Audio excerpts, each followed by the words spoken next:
Hello and welcome to this first look exploring session looking at Northward Ho, sundry times acted by the Children of Paul's by Thomas Dekker and John Webster. Yes, we're heading back to the original Ho team after a bit of a dogleg with some other pretenders to the Ho throne, as it were. This sentence is running away from me, never mind. Performed around 1605, and it is the final of our three-play little trilogy for this lovely Christmas period. Ho, ho, ho, everyone. At the time of this being released, though it should be pointed out we're recording this in the height of summer. But never mind, that's the way scheduling works. So, yes, to get to grips with this third and final part of this loose trilogy, deeply loose in so many ways. Reading today, Doll is... Lois Potter in London. Reading Greenshield, Second Sergeant and Allum is... Sarah, feeling festive in Germany. Reading Chamberlain, Philip and Hornet is... Rachel in Canada. Reading Mayberry today is... Aliki in Athens. Reading Chartley and Prentice today is... Alan in Suffolk. Reading Featherstone, Drawer, Wife and Captain is... Lynn, up early in the Pacific Northwest of the United States. And reading Leverpool and Servant is... Hi, I'm Greg, and I'm feeling unusually warm for Christmas. And reading Bellamont, First Sergeant and Hans is... Alexandra in the past. And I am your host, Robert Crighton. I am forever rapidly retreating into the past with every given moment. I'll be reading stage directions and generally moving things forward. We may have pop-up adventurers joining us depending on technical issues as the session goes on. We shall see you. But for the moment, we're going to dive into Act 1, Scene 1. There is no prologue that we have with this text. Enter Luke Greenshield with Featherstone booted. Sure, old Mayberry in's here tonight. 'Tis certain. The honest knave Chamberlain, that hath been my informer, my board, ever since I knew where, assures me of it. And more, being a Londoner. Though altogether unacquainted, I have requested his company at supper. Excellent occasion. How shall we carry ourselves in this business is only to be thought upon.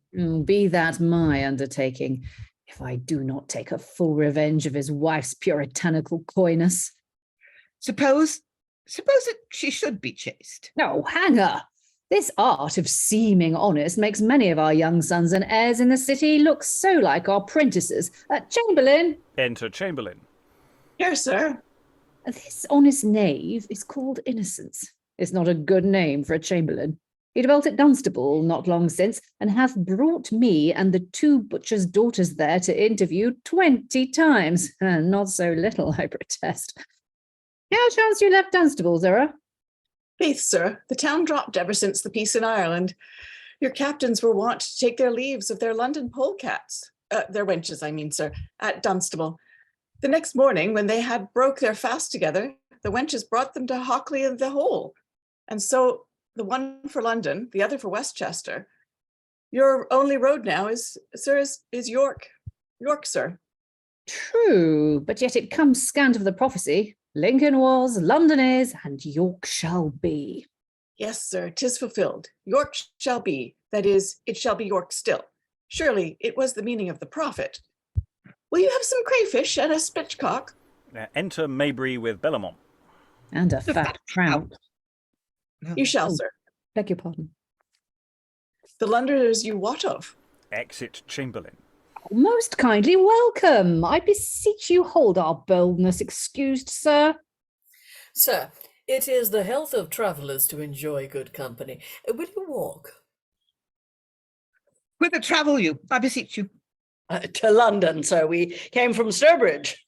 I tell you, gentlemen, I have observed very much with being at Sturbridge. It hath afforded me mirth beyond the length of 5 Latin comedies. Here should you meet a Norfolk yeoman, full butt, with his head able to overturn you, and his pretty wife that followed him, ready to excuse the ignorant hardness of her husband's forehead.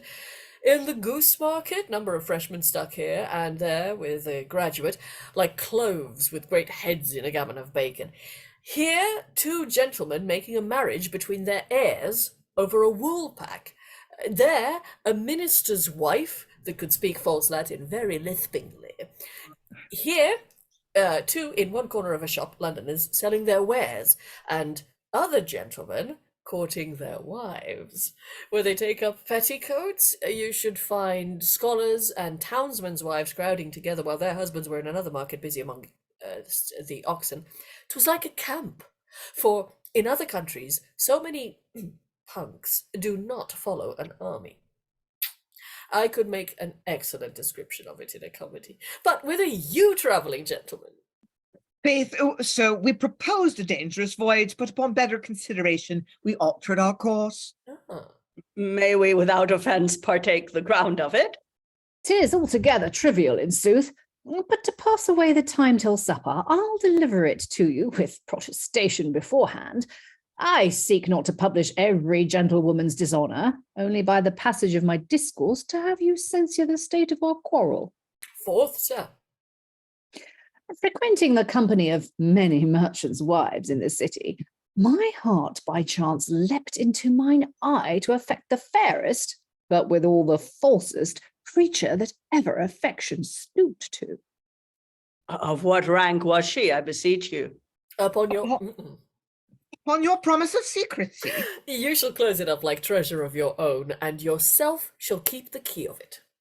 She was, and by report still is, wife to a most grave and well-reputed citizen. And entertained your love? As meadows do April. The violence, as it seemed, of her affection. But alas, it proved her dissembling, would at my coming and departing bedew her eyes with love drops. Oh, she could the art of woman most feelingly. Most feelingly? I should not have liked that feelingly, had she been my wife.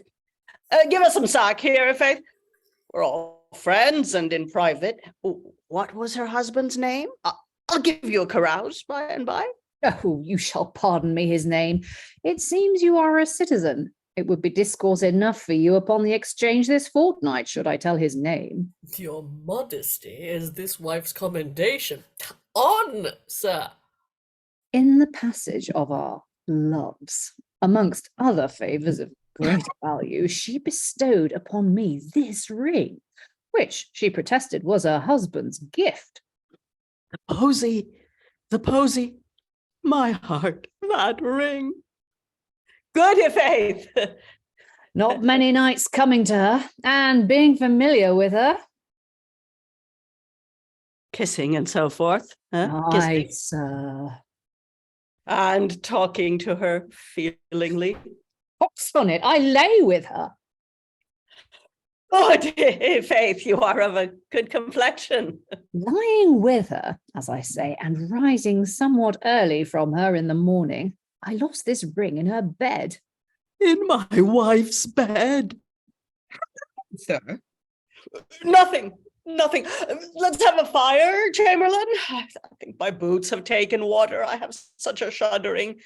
In the bed, you say? Right, sir, in Mistress Mayberry's sheets. Was her name Mayberry? Oh, beshrew my tongue for blabbing. I presume upon your secrecy. Oh, God, sir. But where did you find your losing? Where I found her falseness, with this gentleman, who, by his own confession, partaking the like enjoyment, found this ring the same morning on her pillow, and shamed not in my sight to wear it. What did she talk feelingly to him, too? I warrant her husband was forth of town all this while, and he, poor man, travelled with hard eggs in his pocket to save the change of a bait, whilst she was at home with her plovers, turkey, chickens. Do you know that Mayberry? No more than by name. He's a wondrous honest man. Let's be merry. Well, not your mistress, gentlemen. You are tenants in common, I take it. Yes. Yes. Well, not your mistress make much of her husband when he comes home, as if no such legerdemain had been acted. Yes, she hath reason for it. For in some countries where men and women have good travelling stomachs, they begin with porridge, then they fall to capon, or so forth. But if capon comes short of filling their bellies, to their porridge again. 'Tis their only course. So for our women in England. This wit-taking of long journeys, kindred that comes in o'er the hatch and sailing to Westminster makes a number of cuckolds. Fie, what an idle quarrel is this? Was this her ring? Her ring, sir? A pretty idle toy. Would you take money for it? Money, sir? The more I look on't, the more I like it. Troth, 'tis of no great value, and considering the loss and finding of this ring made breach into your friendship, gentlemen, with this trifle, purchase his love. I can tell you he keeps a good table.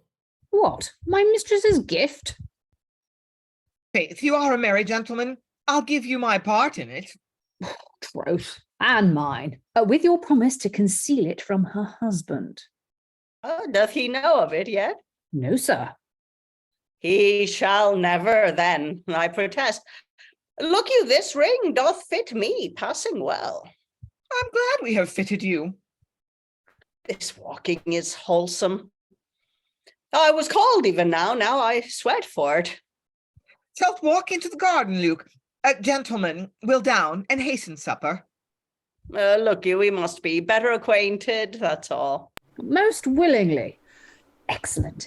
He's heat to the proof. Let's withdraw and give him a little leave to rave, and give him leave to rave a little. Exeunt Greenshield and Featherstone. Chamberlain, give us a clean towel. Enter Chamberlain. How now, man? I am foolish old Mayberry. And yet I can be wise Mayberry too. I'll to London presently. Be gone, sir. Exit Chamberlain. How? Nay, God's precious. You do mistake me, Master Bellamont. I am not distempered. To know a man's wife is a whore is to be resolved of it. And to be resolved of it is to make no question of it. When a case is out of question, what was I saying? Look you, what a distraction are you fallen into. If a man need be divorced, you see, divorced, forma juris, whether may he have an action or no against those that make horns at him. Oh, madness, that the frailty of woman should make a wise man thus idle. Yet I protest, to my understanding, this report seems as far from truth as you from patience. And I am a fool.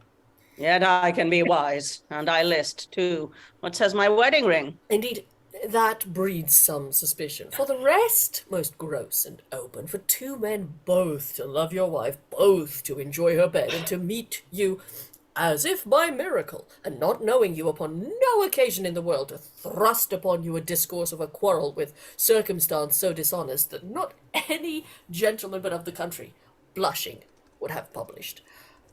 And to name you, do you know them?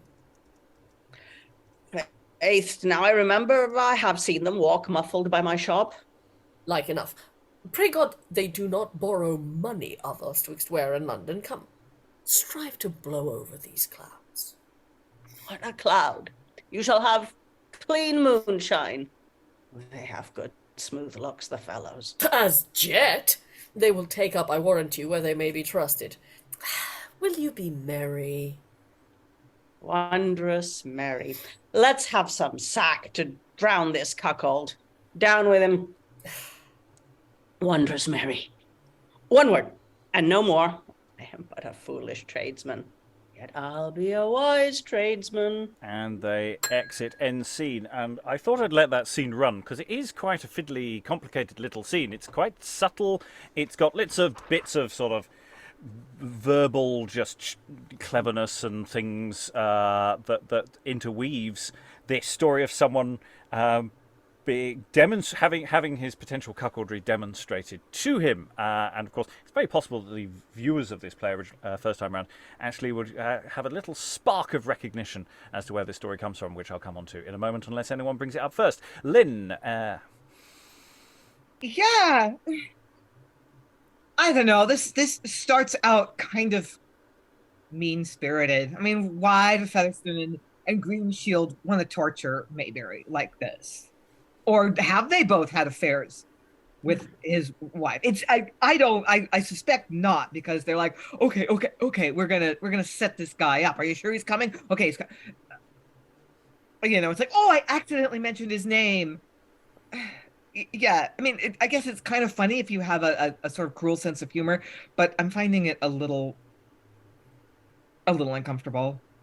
Lois, then Sarah, then Aliki. Yeah, no, I think it is made clear, though very subtly in the first lines of the play, really, that these guys are mad at his wife, who has resisted their seduction attempts, and they're getting back at her in a really nasty way by convincing her husband that she has slept with both of them. What's nice about the scene is that we're tipped off at the beginning, although I think some of the audience could have missed it, especially if they weren't paying attention in the opening lines. But and then also it's rather nice, I think, that Bellamont twigs what's going on, or at least suspects what's going on. He's a smart one, isn't he? Yeah. So, I mean, it's quite different from the usual sort of jealousy plot where somebody usually goes up in flames the minute anything is suggested like this. Yes, and Mayberry, it's the subtlety of the way this is laid out.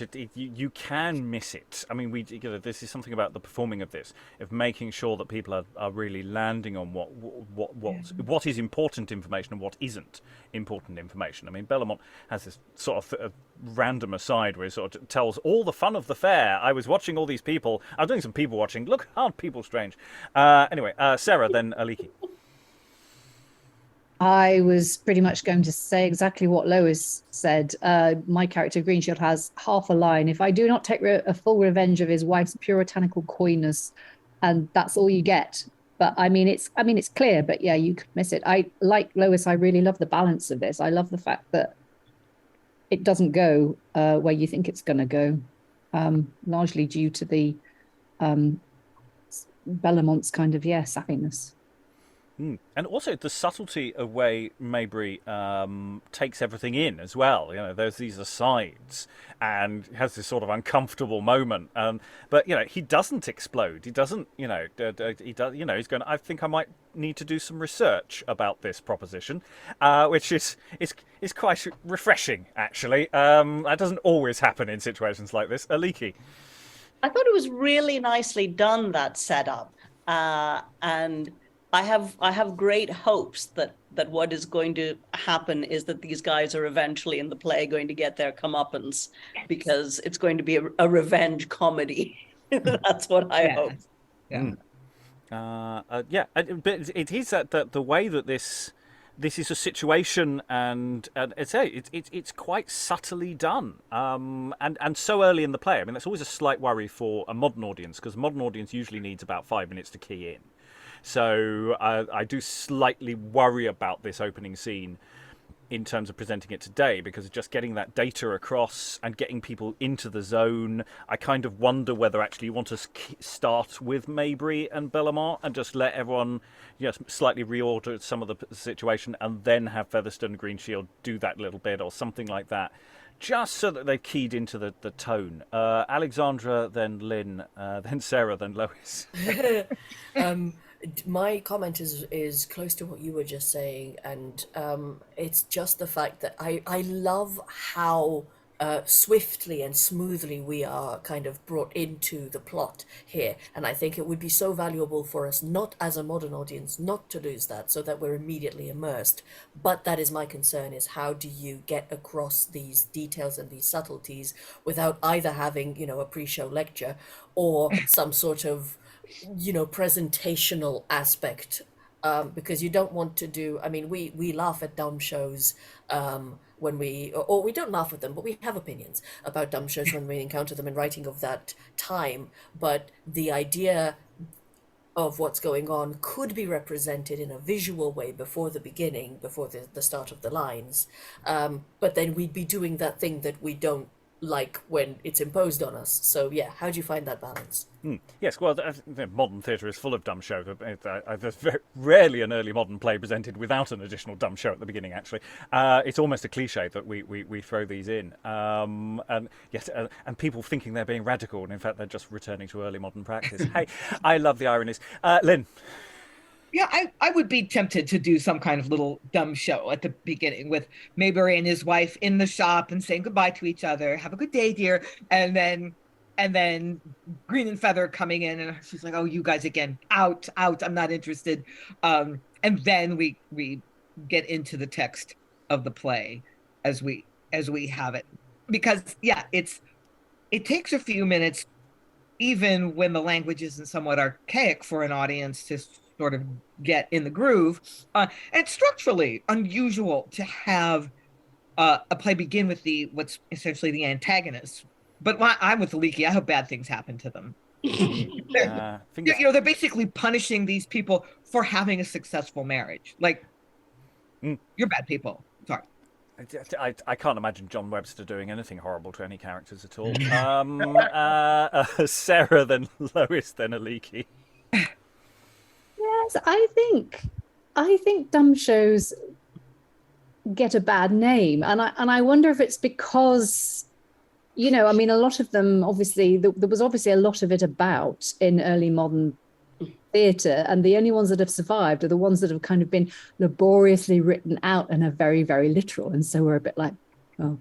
But I mean, really, if you just give it another name, if you just call it a physical theatre scene, if you call it a scene without dialogue, I think this could be very effective, but I wouldn't actually have it as the scene between Mayberry saying goodbye to his wife. I'd actually have the scene of their attempted seduction of her, or at least Greenshield's, seeing as he's the one who has the line, Greenshield's attempted seduction of her. And I would make it quite full on. I mean, it's obviously, actors who are good at physical theatre, you could stage something that was actually quite high stakes with, him, bit of sprightly music and him sort of trying to seduce her in a very charming way, and then perhaps it taking a bit of a turn, and him trying to force himself, or maybe not quite force himself on her, but certainly getting a little bit more aggressive with her,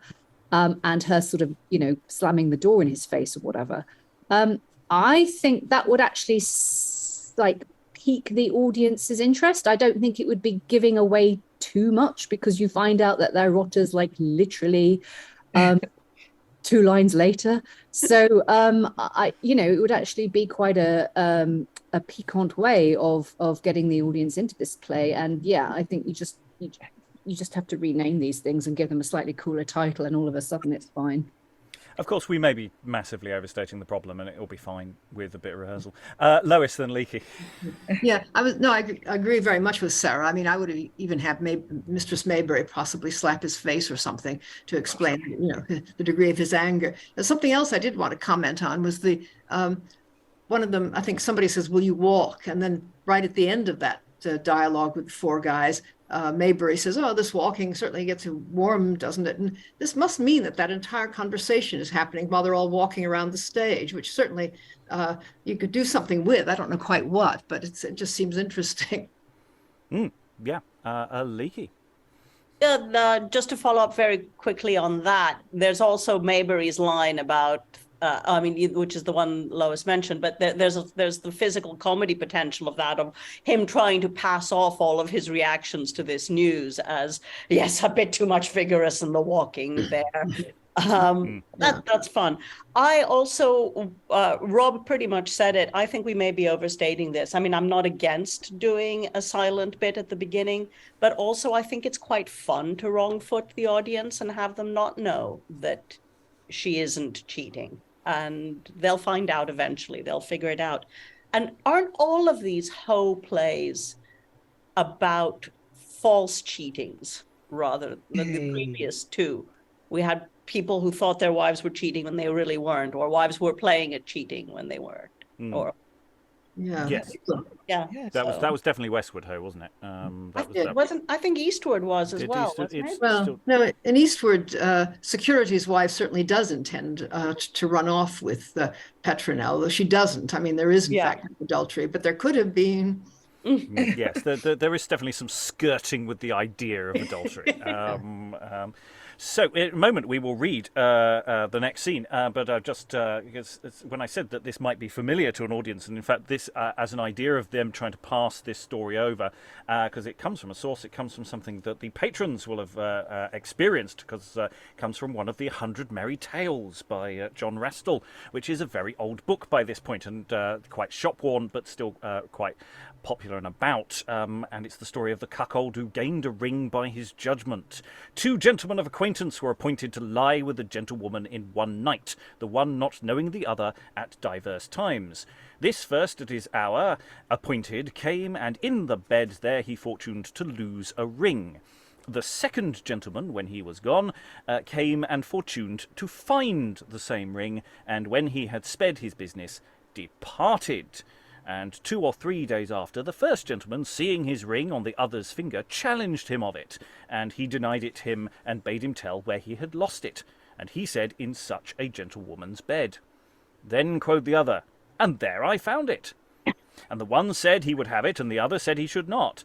Then they agreed to be judged by the next man that they met, and it fortuned them to meet with the husband of the said gentlewoman, and desired him of his best judgment, showing him all the matter. Then, quoth he, by my judgment, he that owned the sheets should have the ring. Then, quoth they, and for your good judgment, you shall have the ring. So that, depending on the edition, that's either story number 5 or 6 from John Rastall's Merry Tales from the 1520s, off the top of my head. So that's been around for the better part of 80 years as a story, and probably even older than that. And it's sort of the semi-basis for what's going on in the logic of this scene.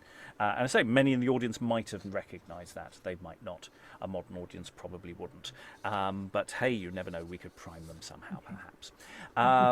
Displays in the foyer. I don't know. So, without further ado, we'll actually go into the rest of the play. Act 1, Scene 2. Enter Doll, led between Leverpool and Chartley. After them, Philip, arrested. Arrest me? At whose suit? Tom Chartley? Dick Liverpool? Stay. I'm arrested. Arrested? Chartley and Liverpool draw.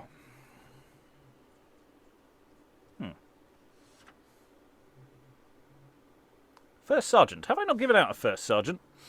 You have. They just haven't realised it's themselves. £4 Can you send for bail, sir? Or what will you do? We cannot stay. What? Is that what you... No, you've jumped. For goodness sake. Gentlemen, break not the head of peace. It's to no purpose, for he's in the law's clutches. You see, he's fanged. Odds life. Do you stand with your naked weapons in your hand and do nothing with them? Put one of them into my fingers. I'll tickle the pimple-nosed varlets. Old Doll, thrust not a weapon upon a mad woman.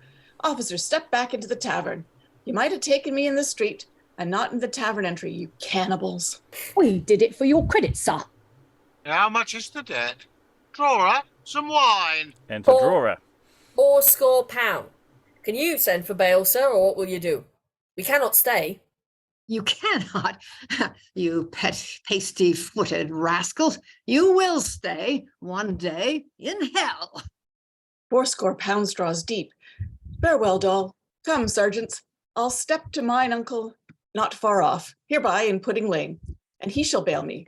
If not, Chartley, you shall find me playing at span counter, and so farewell. Send me some tobacco. Have an eye to his hands. Have an eye to his legs. And exeunt Sergeant with Philip. Oh, I'm so melancholy now. Spiteful luck. Well, all my life, some of these saucy drawers betrayed him. We, sir, no, by gad, sir. We scorn to have a Judas in our company. No, he was dogged in. This is the end of all dicing. This is the end of all whores, to fall into the hands of knaves. Drawer, tie my shoe, prithee. The new knot, as thou seest this.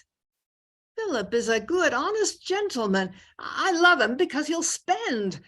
But when I saw him on his father's hobby and a brace of punks following him in a coach, I told him he would run out. Hast done, boy? Yes, forsooth. By my troth, you have a dainty leg. How now, goodman rogue? Nay, sweet mistress doll. Doll, you reprobate, out you, bawd for 7 years by the custom of the city. Good Mistress Dorothy, the pucks take me if I touched your leg, but to a good intent. Prate you? The rotten-toothed rascal will for sixpence fetch any whore to his master's customers. And is every one that swims in a taffeta gown lettuce for your lips? Odds life, this is rare, that gentlewomen and drawers must suck at one spigot. Do you laugh, you unseasonable puck-fist? Do you grin? No way, drawer. Hold, prithee. Good rogue. Hold. Sweet toll. The pox of this swaggering. Pox are your guts, your kidneys. Mew, hang ye, rook. I'm as melancholy now as Fleet Street in a long vacation. Melancholy! Come, we'll have some mulled slack. When begins the term? Why, hast any suits to be tried at Westminster? My suits, you base ruffian, have been tried at Westminster already. So soon as ever the term begins, I'll change my lodgings. It stands out of the way. I'll lie about Charing Cross, for if there be any stirrings, there we shall have 'em. Or if some Dutchman would come from the States. Oh, those Flemings pay soundly for what they take. If thou'lt have a lodging westward, doll, I'll fit thee. At Tyburn, will you not? A lodging of your providing, to be called a lieutenant's or a captain's wench. Oh, I scorn to be one of your low country commodities, I. Is this body made to be maintained with provant and dead pay? No, the mercer must be paid, and satin gowns must be ta'en up. And gallant pots must be tumbled down. Stay, I have had a plot breeding in my brains. Are all the quest houses broken up? Yes, long since. What then? What then?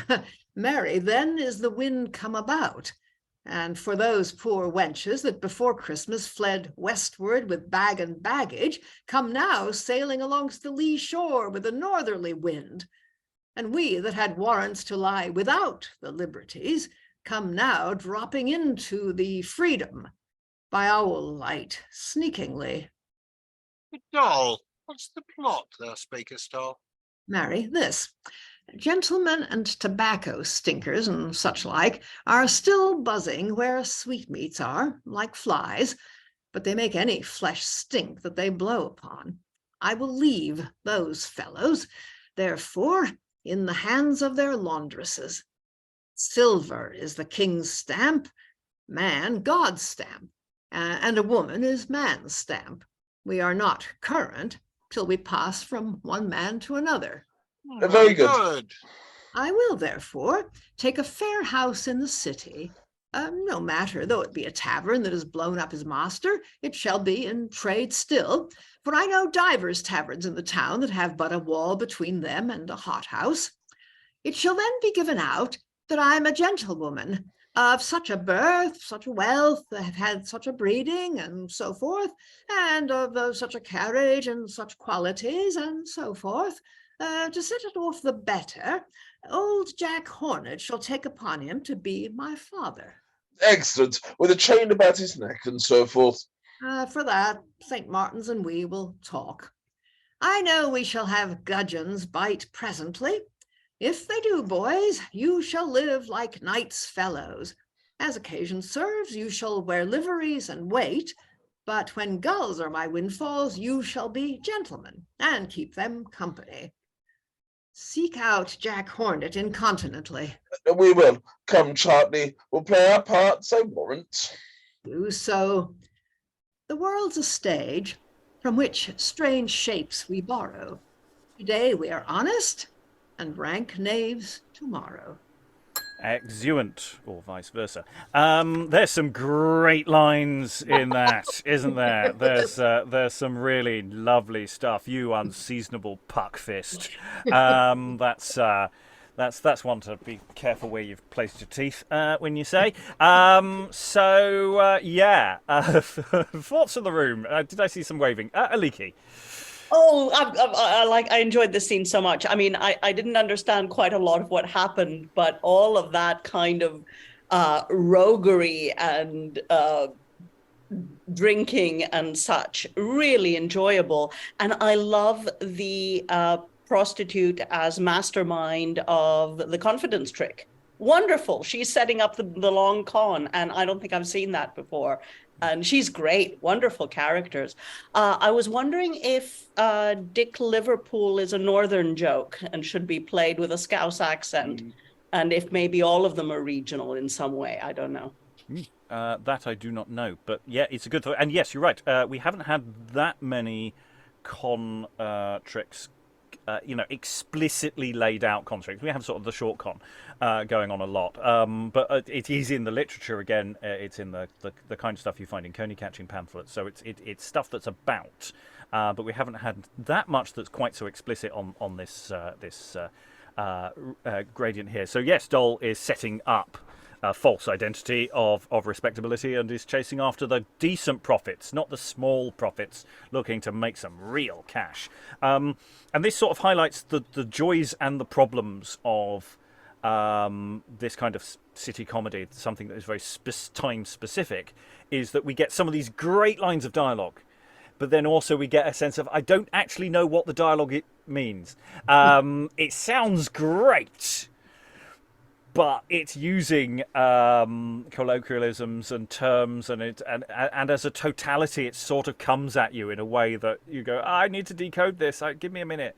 And that's sort of always a bit of the challenge dramaturgically for, how do we fillet it? What do we tweak to avoid everyone sort of acting out gestures a lot, which is always the death of this kind of comedy.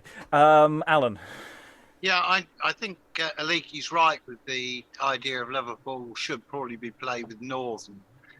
And I think what we've got is, as with quite a lot of these city comedies, which are very much London-centric, anybody who isn't a Londoner is being set up to have the mickey taken, at least, if not something even worse.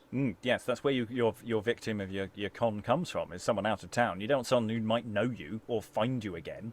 You want someone who has no idea where anything is. And yes, we're starting to get a lot of references to geography again. And of course, this is called Northward Ho. And I don't think we've had a Northward expression yet in the play. I await it with eager anticipation.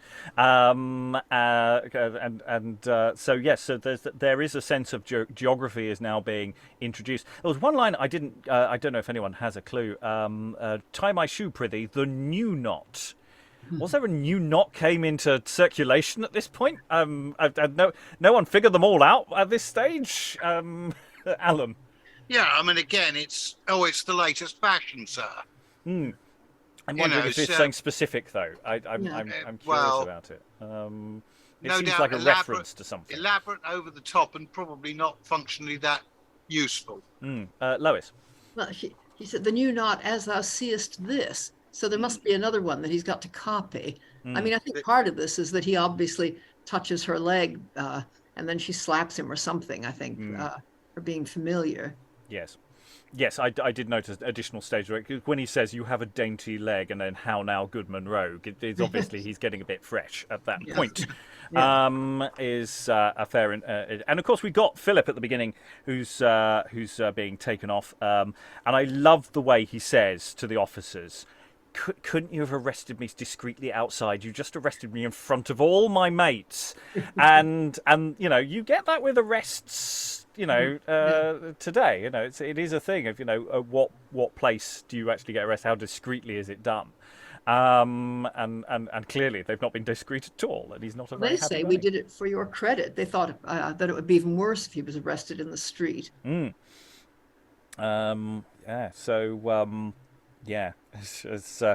depends, I suppose, on how many witnesses there are outside as opposed to inside, and who he cares seeing it happening. Any other thoughts? Lois? That's just like now somebody would say, get me some cigarettes, and he asks them to send him some tobacco. I mean, people are already totally hooked, obviously. Yes, and also that there's a social when Dole talks about gentlemen and tobacco stinkers. So Dole is clearly not happy at clientele, a certain kind of clientele who turn up with tobacco on their breath. Is not keen at all. Gentlemen and tobacco stinkers. I think that should be a sign for private entrances to places. Anyway, let us go forth further into Act 1. I did mention earlier, it's a boys' company play. It's the Children of Paul's, and nobody's sung yet. I'm disappointed. Doesn't mean there aren't songs. We just haven't necessarily got them given to us. Anyway, Act 1, there's still time, we haven't finished the act. Act 1, Scene 3, enter Mayberry, Bellamont and a Prentice. Where's your mistress, villain? When she abroad? Abroad, sir? As soon as she was up, sir. Up, sir, down, sir. So, sir, Master Bellamont, I will tell you a strange secret in nature. This boy is my wife's bawd. Oh, fie, sir, fie, the boy. He does not look like a bawd. He has no double chin. No, sir, nor do my breath does not stink. I smell not of garlic or aquavitae. I used not to be drunk with sugar, sack and sugar. Swear not, God damn me, I know where the party is. And 'tis a lie, and I do know. I was never carted but in harvest, never whipped but at school, never had the Grincomes, never sold one mate had then several times. First to an Englishman, then to a Welshman, then to a Dutchman, then to a pocky Frenchman. I hope so. I am no bawd then. Thou art a baboon, and boldest me with tricks, whilst my wife grafts. Away, trudge, run! Search her out by land and by water. Well, sir, the land I'll ferret, and after that I'll search her by water. But maybe she's gone to Brainford. Exit Prentice. Inquire at one of mine aunts. One of your aunts? Are you mad?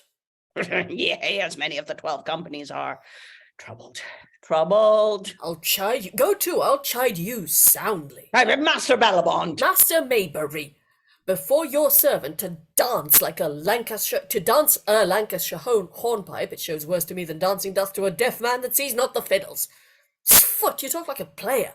If a player talk like a madman, or fool, or an ass, and knows not what he talks, then I'm one. You are a poet, Master Bellamont.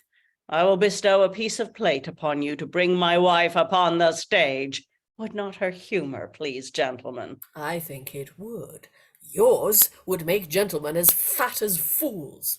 I would give 2 pieces of plate to have you stand by me when I were to write a jealous man's part.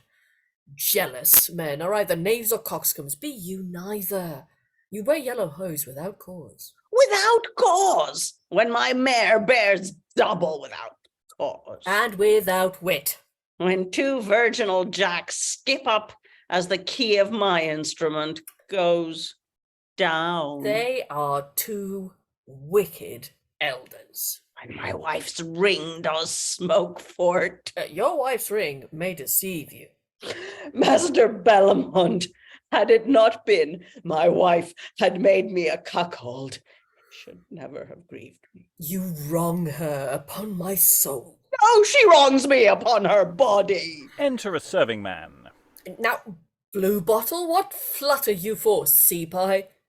Not to catch fish, sir. My young master, your son, Master Philip, is taken prisoner. By the Dunkirks? Worse, by catch bowls he's encountered. Shall I never see the prodigal come home? Yes, sir, if you'll fetch him out, you may yet kill a calf for him. How much lies he? For how much lies he? Oh, the debt is £80. Marry, he charged me to tell you it was 80, so that he lies only for the odd £10. His child's part shall now be paid. This money shall be his last, and this vexation the last of mine. If you had such a son, Master Mayberry. To such a wife, 'twere an excellent couple. Release him, and release me of much sorrow. I will buy a son no more. Go, redeem him. Exit serving man. Enter Prentice and Mayberry's wife. Here's the party, sir. Hence, and lock fast the doors. Now is my prize. If she beat you not at your own weapon, would her buckler were cleft in 2 pieces. Exit Prentice. And we'll pause there mid-scene because I think there's a fair amount of stuff here. I think it's important that the casting of the Prentice has to be the most innocuous and innocent-looking child in the universe. I think otherwise that opening sequence doesn't work. Because when you say, this child is my wife's Borden, it's just got to be the smallest, innocentest thing in the universe. And just going, me? I mean, I could be wrong where the play goes, but I think that seems to be the joke. There's something nice there, though. I do like when he says, "For it maybe she's gone to Brainford," and we've encountered Brainford before. Things happen in Brainford that nobody ever talks about when they leave Brainford. So I like that as a sort of riposte as he exits. It's there's some really interesting little details in. Otherwise, there's a lot of double entendres thrown in here as well for good measure. In a sense, none of this advances the plot at all. Actually, all of this is stuff we've sort of established earlier. But there's some interesting details going on here. Lois. Yeah, I mean, the reference to Brainford is harking back to Westward Ho, surely, because that's where the wives actually went. So it's a kind of in-joke. Yeah, the boy, I think you're right about the boy looking angelic, but he also knows everything there is to know about the stereotypical bawd. I mean, he's got a total catalogue of their qualities there. I am not like any of these lengthy list of things. Exactly, which is also quite funny. I mean, if he's looking really angelical, but seems to know all of this stuff. Yeah, there are a lot of quick references. I mean, the bit about the wicked elders is, of course, the story of Susanna, who is falsely accused by 2 men whom she has rejected. I mean, that's really the plot that's what Bellamont is referring to, and that is exactly the same plot that the 2 crooks are up to at the beginning. But the audience probably won't get that because the story of Susanna is not that well known nowadays. And there's also actually an extra. Well, there's a sort of pun. I don't know if you noticed the one about Bellamont's son wanting to tell his father that his debt is bigger than it is, and the bit about what he lies in for. I mean, that. The first meaning of that is, why is he in jail, for what amount? But the second bit, he lies for the £10. He is actually telling a lie about the £10. Yeah. Just another joke that no one's going to get. Yeah. Oh no! I think there's a reasonable chance for that one. I mean, and I say there's lots of not very subtle double entendres that are barely double. Alexandra. Just adding to the list of things that a modern audience might not get or would need help with. In the great big list of references, we also have the biblical story of the prodigal son. He says, "Will this prodigal not come home?" And the answer is, "Well, you can kill half a calf for him." Which is the whole the story of the prodigal son is that when he does come home, his father celebrates by killing a calf, and does this big show of celebrating his return, which of course nowadays, who knows those stories, who even cares, who gets those references. But we do have 2 plays that cover both of these biblical references, so maybe we can reintroduce it to our regular audience. He said, not believing a word of it. Alan. Sorry, just to finish that thought. Alexandra. Sorry. Alan. Just to finish that thought, because my point was, but then if these fast references are not something that's relevant to a modern audience, what is their benefit in a modern context? What are we doing? We could be using this section to reinforce somehow that it's not true. The thing that an audience might not have got in the first part, they're getting now by inspecting the information a bit more. I don't know how, but yeah, it's my query is basically, or my proposition is, how can we make this have a function, given that its original function is probably not going to work? Sorry, Alan, to keep. Yeah, no, it's fine. I think the prodigal son one is reasonable. I think that still is part of the lexicon, whereas Susanna isn't really. But you're right. I mean, there are questions about this whole sequence. Is how much of this is going to land, especially as it doesn't really, as say, serve a particular plot function. They don't extend any more of Mayberry's doubts or Bellamont's objections.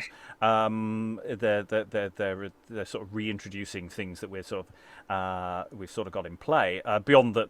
We find out Bellamont's relationship to Philip, which wasn't explicitly referenced earlier, which is important. Allum. Yeah, I think the other thing is that the exit line for the Prentice there, I think it is an aside on exit. If she beat you not at your own weapon, and that sort of reinforces the thing about him being somewhat knowing, despite looking potentially angelic and innocent. Well, he can be innocent of guilt as opposed to innocent of knowledge. Is one of those things.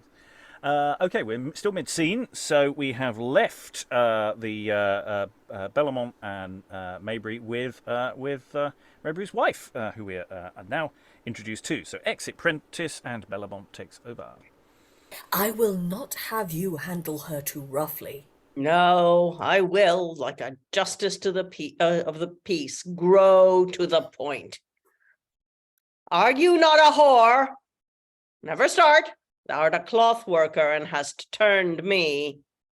Oh, sir, into what, sir, have I turned you? Into a civil suit, into a sober beast, a land rat, a cuckold. Thou art a common bedfellow, art not? Art not? Sir, this language to me is strange. I understand it not. Oh, you study the French now. Sir, lend me patience. I made a salad of that herb. Dost see these flesh hooks? I could tear out those false eyes, those cat's eyes that can see in the night. Funk! I could. Hear her answer for herself. Good Master Bellamont, let him not do me violence. Dear sir, should any but yourself shoot out these names, I would put off all female modesty to be revenged on him. Knowst thou this ring? There has been old running at the ring since I went. Yes, sir, this ring is mine. He was a villain that stole it from my hand. He was a villain that put it into yours. They were no villains when they stood stoutly for me, took your part, and instead of colours, fought under my sheets. I know not what you mean. They lay with thee. I mean plain dealing. With me? If ever I had thought unclean in detestation of your nuptial pillow, let sulphur drop from heaven and nail my body dead to the earth. That slave, that damned fury whose whips are in your tongue to torture me, casting an eye unlawful on my cheek, haunted your threshold daily, and threw forth all tempting baits which lust and credulous youth apply to our frail sex. But those being weak, the second siege he laid was in sweet words. And then the breach was made. Nay, hear all. At last, he takes me sitting at your door, seizes my palm, and by the charm of oaths back to restore it straight, he won my hand to crown his finger with that hoop of gold. I did demand it, but he, mad with rage and with desire unbridled, fled, and vowed that ring should me undo. And now, belike his spells have wrought on you. But I beseech you, to dare him to my face, and in meantime, deny me bedroom, drive me from your board, disgrace me in the habit of your slave, lodge me in some discomfortable vault, where neither sun nor moon may touch my sight, till of this slander I may my soul requite. Guiltless, upon my soul. Troth, so think I. I now draw in your bow, as I before supposed they drew in mine. My stream of jealousy ebbs back again, and I, that like a horse ran blindfold in a mill, all in one circle, yet thought I had gone foreright, now spy my error. Villains, you have abused me, and I vow sharp vengeance on your heads.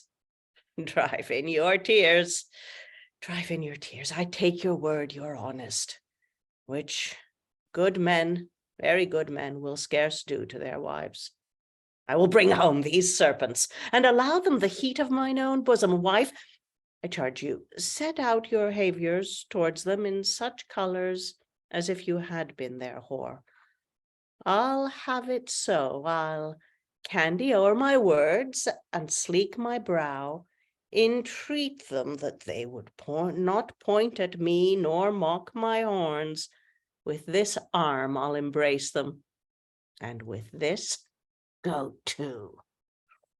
We shall have murder. You kill my heart. I will shed no blood, but I will be revenged. They that do wrong teach others way to right. I'll fetch my blow fair and afar off, and as fencers use, though at the foot I strike, the head I'll bruise. I'll join with you. Let's walk. Oh, here's my son. Enter Philip and serving man. Welcome ashore, sir. From whence come you, pray? From the house of prayer and fasting, the counter. Art thou not ashamed to be seen come out of a prison? No, God's my judge, but I was ashamed to go into prison. I am told, sir, that you spend your credit and your coin upon a light woman. I have seen light gold, sir, pass away amongst mercers. And that you have laid 30 or 40 pounds upon her back in taffeta gowns and silk petticoats. None but sailors will say so. Tailors will say so.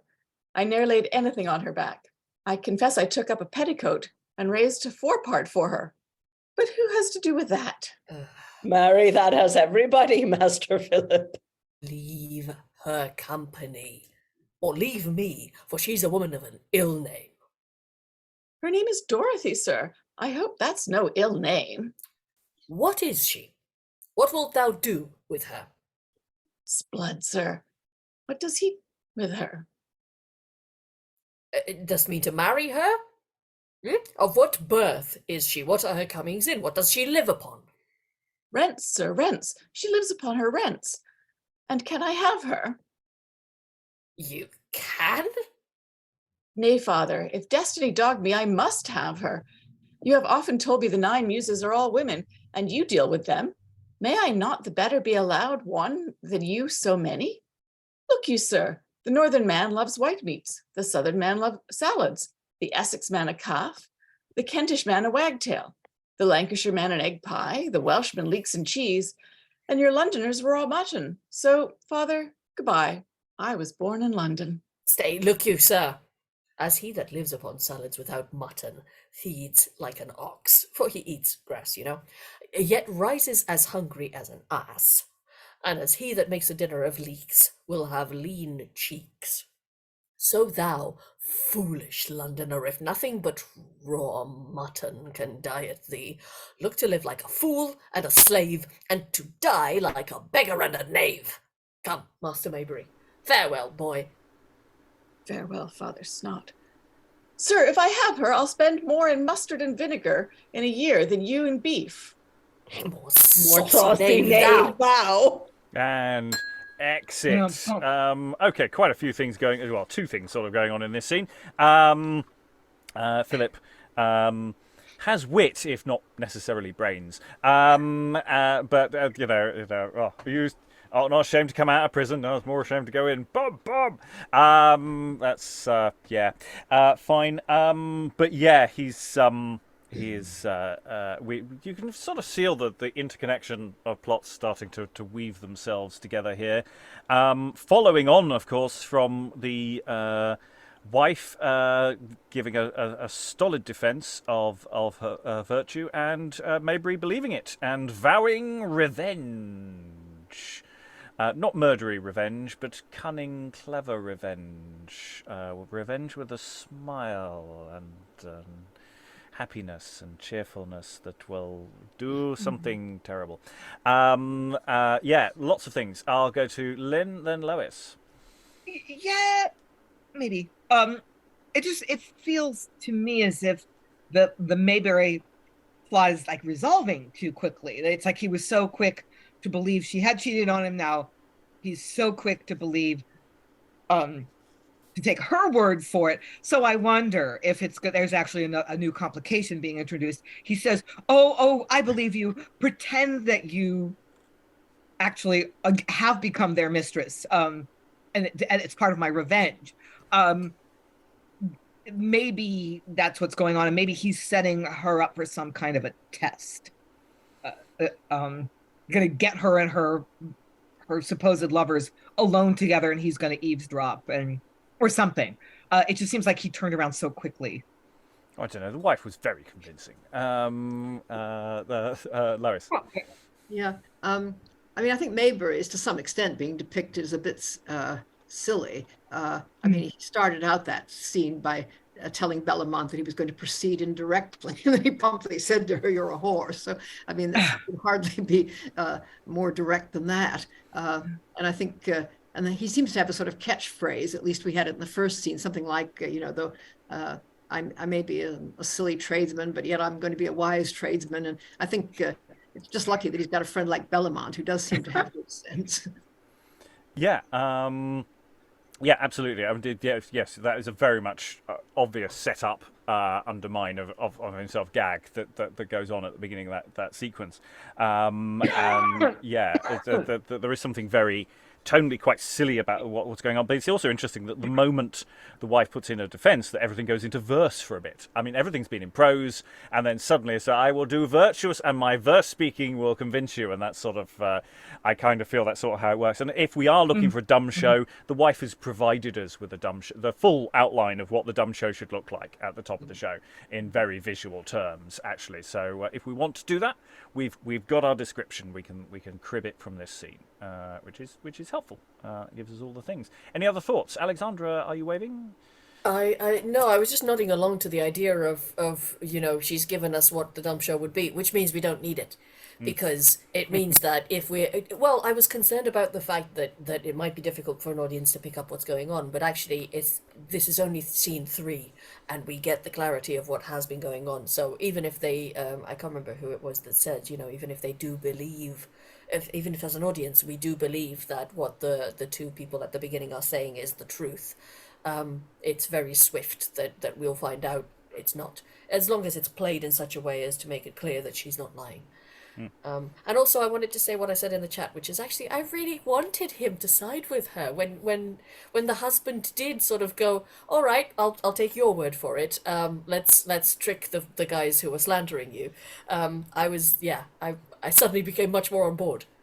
Yes, I mean, it is really, really nice, and I like the idea that they're going to work together on some sort of cunning plot to get the bad guys. And to close Act 1, because remember, there is effectively a short interval here.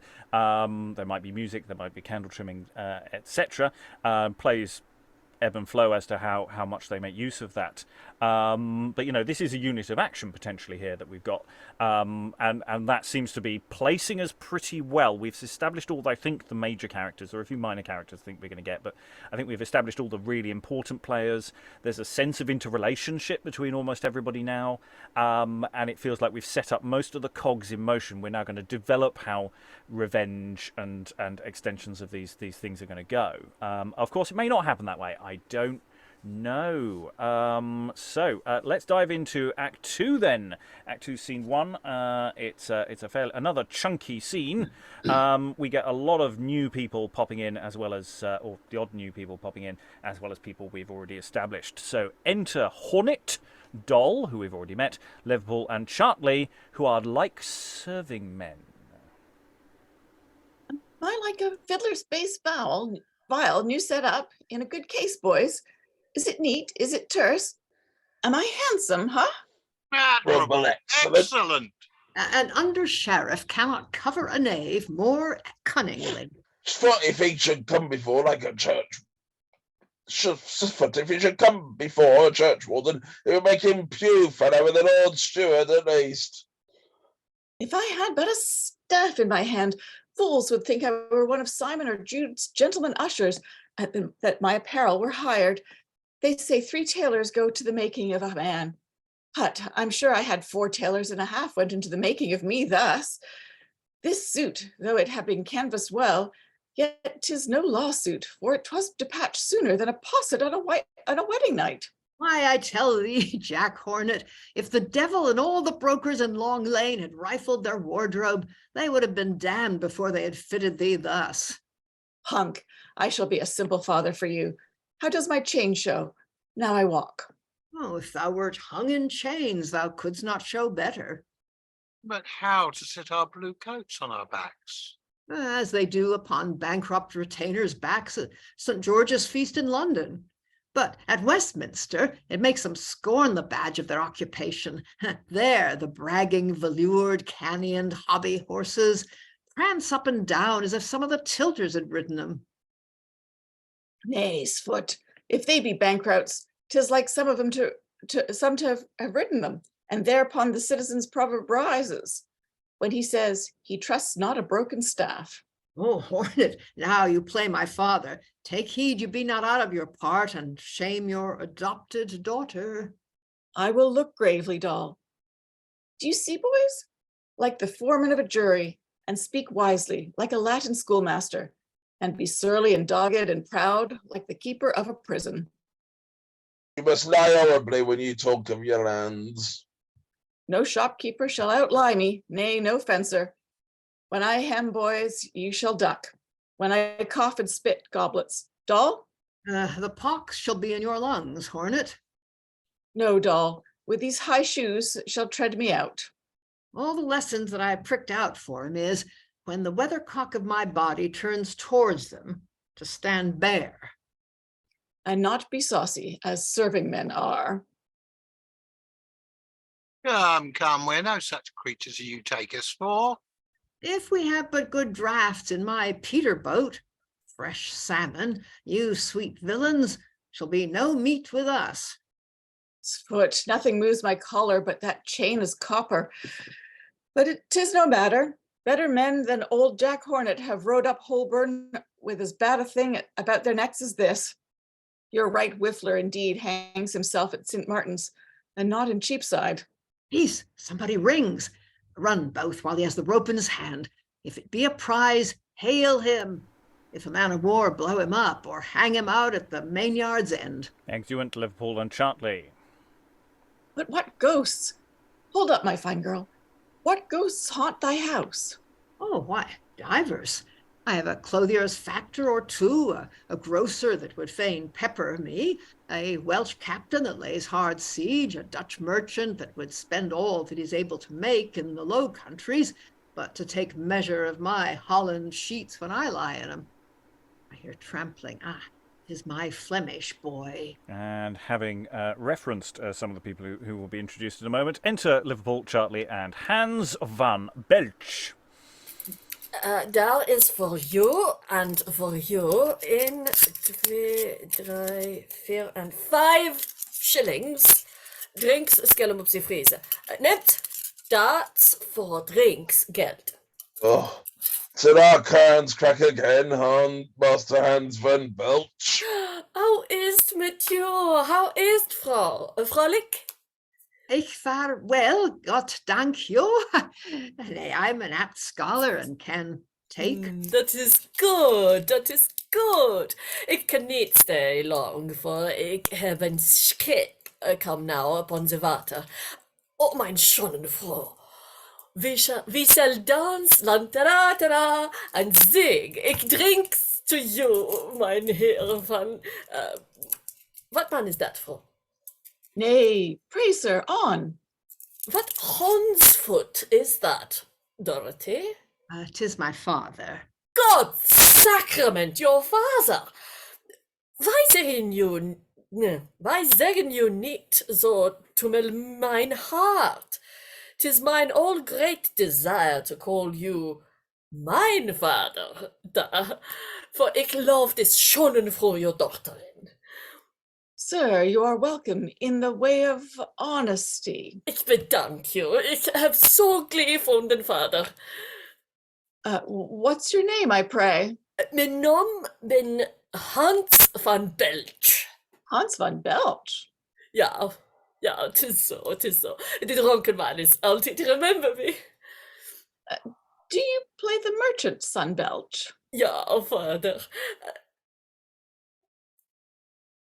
I'd have the ship swim now upon the water. If you in doubt, go up in the little ship that goes so and be pulled you up to warping. I'll bear you on my back and hang you about my neck into my great ship. He says, doll, he would have thee to Wapping and hang thee. Father, I understand him. But, Master Hans, I would not be seen hanging about any man's neck to be counted his jewel for any gold. Is your father living, Master Hans? Ja. Mein Vater have Schonenhausen in Augsburg. Groot mein Herr is mein father's brother. Mein father have land and been full of fee. That is, beasts, cattle. He's lousy, belike. Mein vader been the grootest fucker in all Augsburg. The greatest what? But he says, Out upon him. Ja, fucker is een groot leun Herr. He's an elder man van city. God sacrament, what is the clock? Ik met stay. Call his watch before you, if you can. A watch. Ooh, here's a pretty thing. Do these wheels spin up the hours? What's a clock? 8. Ja, 'tis 8. We can hear neither clock nor jack going. We dwell in such a place that I fear I shall never find the way to church, because the bells hang so far. Such a watch as this would make me go down with the lamb and be up with the lark. Sagen you so, do it so. Oh, Too. I do but jest, for in truth I could never abide a watch. God sacrament, ik niet have it anymore. Exit Liverpool. Another peal. Good father, launch out this Hollander. Come, Master Belt, I will bring you to the waterside, perhaps to Wapping, and there I'll leave you. Ich bedank you, father. Exeunt Hans and Hornet. They say whores and bawds go by clocks, but what a manassus is this, to buy 12 hours so dearly and then be begged out of him so easily. He'll be out at heels shortly, sure, for he's out about the clocks already. Oh, foolish young man, how dost thou spend thy time? We'll pause before the next mark comes in. But it's always nice to hear about that someone's father is the greatest focker in all Osborg. That's a good gag. Happy with that one. Almost worth the admission of everything else. And repeals a lot of sins. There's a lot of stuff going on here. This introduction of Hornet and the sort of the new setup that they're engaged in. So in a relatively not non-scenic way, they're using costuming and their new apparel to demonstrate that Doll has set up this new establishment, which is obviously much more plush. We need the sound effect cue in there as well for the exit of Leverpool. Because it talks about another peal. They're talking about bells, but it's clearly the doorbell as the next customer has arrived. Yeah. Ding dong, as Leslie Phillips would say. Lynn. Yeah, I want a social historian because I wonder how ridiculous this plot of Dolls is. Would an ordinary sex worker be able to pass herself off as a gentlewoman? Would she, aren't there other markers of status, other than clothes? I mean, ways of speaking, manners, certain kinds of knowledge. So is the audience supposed to realize that this is ridiculous and it could never happen? Or is this a somewhat credible con that she's setting up? Well, I think the logic of the con here, I'll go to Lois in a second, is that, the people being conned are people from out of town. I think anyone who knows anything in town knows clearly what's going on here. But the nature of her marks are carefully chosen. They're people who may not twig, certainly not necessarily straight away what's going on. Lois. Yeah, I mean, Hans certainly wouldn't be able to distinguish different kinds of English. But the other thing is that, I mean, audiences tend to believe something because they've seen it in a lot of other plays, and they would have seen this in quite a lot of plays. I mean, there's some that they won't have seen yet, like The Alchemist, which is later, where Doll passes herself off as a lord's sister, another doll. And there's a Trick to Catch the Old One, where, again, someone who may not be exactly a sex worker, may just be the first woman that the profligate hero has seduced. But at any rate, she passes herself off as someone fabulously wealthy. I mean, it's such a common sort of con, and I imagine it's in all the jest books as well. Yeah, Take it for granted. I'm fairly certain I haven't worked my way through all the coney catching pamphlets yet, but this kind of thing is definitely referenced. I think in passing, and I think it is a thing. How elaborate and large scale it could be, I don't know. I mean, there may be the theatrical version of this is implausible, but there is a lower grade attempt that could be made here, and certainly we have cons like this happening today, still utilising different methods, but the same basic premise. So. But yeah, I'd be fascinated. Any social historians out there, leave a comment in the comment section and tell us all about it, and we'll follow that golden thread to something interesting. Allum. Yeah, I mean, we've had this trope quite a bit in plays of this period, haven't we? Of the comedy foreigner with the phonetically written, dodgy English, usually played for the double entendre that you can milk out of it. It is a superior quality, this one, I have to say. It's better than some. Yeah. It's better than some, and it's certainly better than a lot of the cod yokels that we've had, also written in semi-phonetic. And fortunately, well done, Alexandra. At least I didn't get a comedy foreigner this time. Other thoughts before we finish the scene? Lois. Yeah, I think this is one of the scenes written by Dekker, and people always talk about his Dutch ancestry, but obviously Hans is German rather than Dutch, at least, as far as I can make out from, what one can get of the sort of gibberish. He is speaking something like German.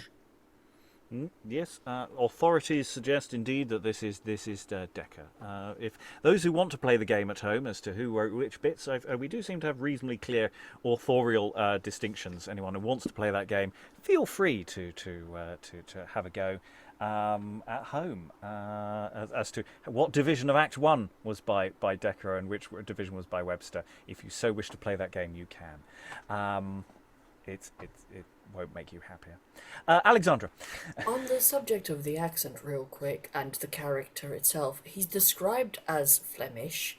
I think someone said, I hear trampling 'tis my Flemish, hoy. Something about Holland and Low Countries and Dutch a little earlier in the same thing. So Doll describes him as Flemish, but he says his father is from Augsburg, which is in Bayern. So he should be German, but the V thing, V as V rather than V as F, is Dutch. So there's something weird going on. Or there's just, generic foreigner is generic. But yes, it seems to me, I just wanted to bring up something that people put in the chat, which is, which also was immediately noticeable to me, is that thus far, he's being conned, probably. But he's not being presented as generically stupid just because he's foreign, right? Yeah. That's new and fresh and different and not racist yet. So, yay! Because bad things sometimes happens to Flemish workers. Aliki. I also wondered whether the name might be a reference to Flemish Belgium, von Belch being Belge. And yes, I agree with Alexandra. I don't think he's presented as stupid, and also he's being rather sweet. He wants to marry her and take her home to meet his father. Yeah. There's a lie that is often perpetuated about con artists, as they only ever con greedy people, but it's a lie. And actually, this play, to a degree, is demonstrating that in a relatively sympathetic character. Let's see if the other characters, that the other marks, the other conies, as the technical term for the period would be, so we've had Hans. He's been led off to room number 1, I assume. I don't know what suite he's getting. Enter Leverpool first, then Allum and Chartley. You're gross, sir. Nice. What? Then I'll change my tune. I may cause such, I wonder if that's a curse, such leaden-heeled rascals. Out of my sight! A knife, I say! Oh, Master Allum, if you love a woman, draw your knife and undo me! Sweet Mistress Dorothy, what should you do with a knife? It's ill meddling with edge tools. What's the matter, masters? Knife, God bless us. Folks, what tricks at noddy are these? Oh, I shall burst if I cut not my lace. I'm so vexed. My father, he's rid to court about a matter of 1,000 pound weight, and one of his men, like a rogue as he is rid another way for rents. I look to have had him up yesterday, and up today, and yet he shows not his head. Sure, he's run away or robbed and run through. And here was a scrivener, here, even now, to put my father in mind of a bond that will be forfeit this night if the money be not paid, Master Allum. Such cross fortune. How much is the bond? Oh, villain. My father could take up upon the bareness of his word 500 pound and 5 too. What is the debt? That he scorns to be, and I scorn to be. A pretty sweet Mistress Dorothy, vex not. How much is it? Alas, Master Allum, 'tis but poor 50 pound. If that be all, you shall upon your word take up so much with me. Another time I'll run as far in your books. Oh, sir, I know not how to repay this kindness, but when my father... Tush, tush, 'tis not worth the talking. Just 50 pound. When is it to be paid? Between 1 and 2. That's we 3. Let one of your men go along and I'll send your 50 pound. Oh, you so bind me, sir. Go, Sarah. Master Allum, I have some quinces brought from our house in the country to preserve. When shall we have any good sugar come over? The wars in Barbary make sugar at such an excessive rate. You pay sweetly now, I warrant, do you not?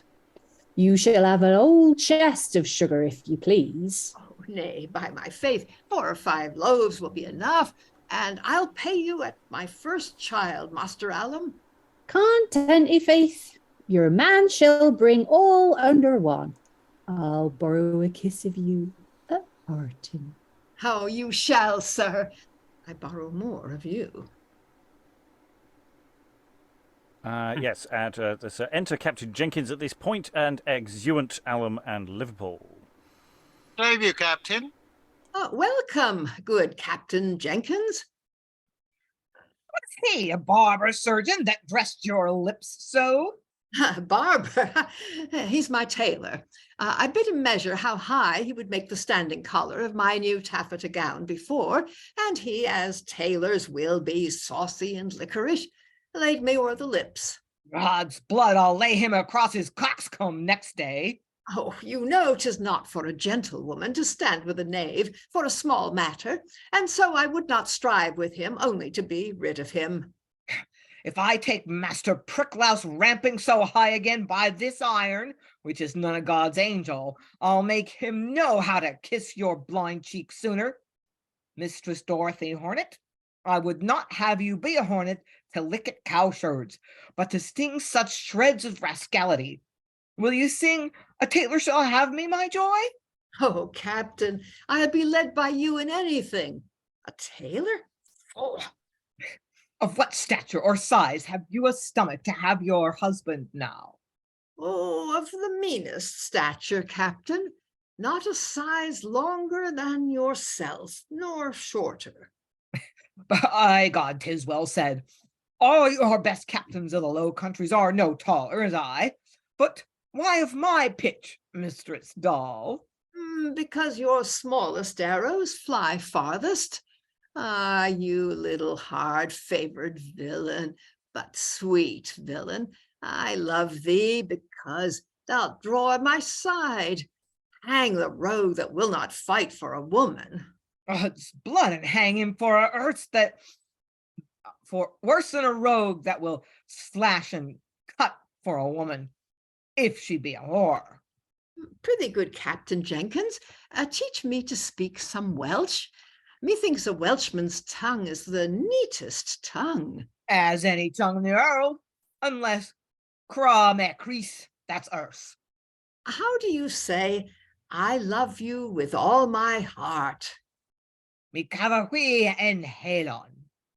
Mi carahui en hellhound. Hellhound, mon Dieu, me cavahui en helon. Oh, mi cavahui en hellon. And you went to writing school 20 score year in Wales. By Jesu, you cannot have better utterance of four Welsh. Come tit me, come tat me, come throw a kiss at me. How's that? Begad, I know not what your titmess and your tatmess are, but me watha blood. I know what kisses be as well as I know a Welsh hook. If you will go down with Shropshire carriers, you will have Welsh enough in your bellies 40 weeks. Say, Captain, that I should follow your colours into your country. How should I fare there? Fair, by Jesu, there is a most abominable seer, and wider silver pots to drink in, and softer beds to lie upon, and do our necessary business, and fairer houses and parks, and holes for conies, and more money, besides toasted cheese, buttermilk in North Wales, digon, besides harps, and Welsh frieze, and goats, and cow heels, and metheglin. Oh, it may be set in carnicles. Will you march thither? Not with your Shropshire carriers, Captain. Will you go with Captain Jenkins and see his cousin Maddock Ap and Jenkin there? And I'll run headlong by and batter away money for a new coach to jolt you in. Oh, bestow your coach upon me and 2 young white mares, and you shall see how I'll ride. Oh, will you? By all the leeks that are worn on St. David's Day, I will buy not only a coach with 4 wheels, but also a white mare and a stone horse too, because they shall draw you to very lustily, as if the devil were in their arses. And meets Philip. How now, more tailors? How, sir? Tailors? Oh, good Captain, 'tis my cousin. Is he? I will cousin you then, sir, too, one day. I hope, sir, then to cousin you too. Begad, I hope so. Farewell, see the men. Exit Captain. And exit Captain. Enter Liverpool at another door. Here's both money and sugar. Oh, sweet villain, set it up. Exit and re-enter presently. Sfoot, what tame swagger was this I met, doll?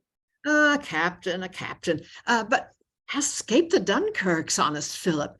Philip Riles are not more welcome. Did thy father pay the shot? He paid that shot and then shot pistolets into my pocket. Hark, wench, tink tink, make the punk wanton and the bod to wink. Capers. Oh, rare music. Heavenly consort, better than old moons. But why, doll, go these 2 little beetles in blue to like, huh? There's a moral in that. Flee off your skins, you precious cannibals. Oh, that the Welsh captain were here again, and a drum with him. I could march now. Ran-tan-tan, run-tan-tan. Sir Philip, has thy father any plate in his house? Enough to set up a goldsmith's shop. Canst not borrow some of it?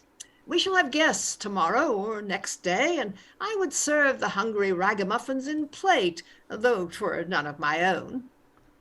I shall hardly borrow it of him, but I could get some of mine aunts to beat the bush for me, and she might get the bird. Why, prithee, let me be one of thine aunts, and do it for me then. As I'm virtuous and a gentlewoman, I'll restore. Say no more. 'Tis done. What manner of man is thy father? 'Swould I'd fain see the witty monkey, because thou sayest he's a poet. I'll tell thee what I'll do. Liverpool or Chartley shall, like my gentleman usher, go to him, and say such a lady sends for him about a sonnet or an epitaph for her child that died at nurse, or for some device about a masque or so. If he comes, you shall stand in a corner and see in what state I'll bear myself. He does not know me or my lodging. No, no. Is it a match, sirs? Shallst be merry with him and his muse? Read any scaffold to execute every upon. I'll send then my vaunt courier presently. In the meantime, march after the captain, scoundrels. Come, hold me up. Look how Sabrina sunk in the river Severn, so shall we four be drunk in the shipwreck tavern. And exit. What an excellent closing line. We've, of course, covered Sabrina and Sunk in the River Severn in plays previously. So once again, I feel an interconnectedness of all things coming over me very nicely. I did quite like the line introducing Philip as Dole's cousin.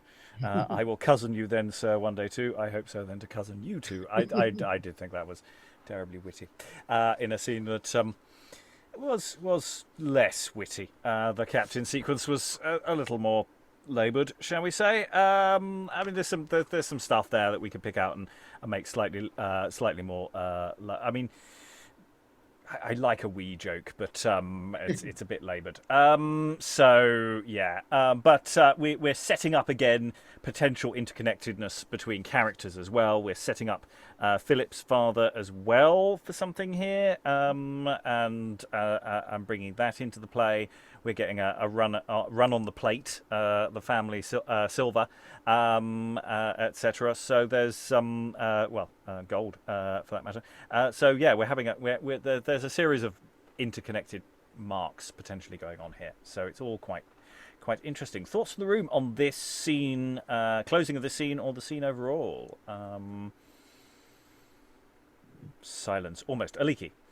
Well, okay, so Doll earlier on has listed for us who her lovers are, or her potential lovers, and along they come one after the other.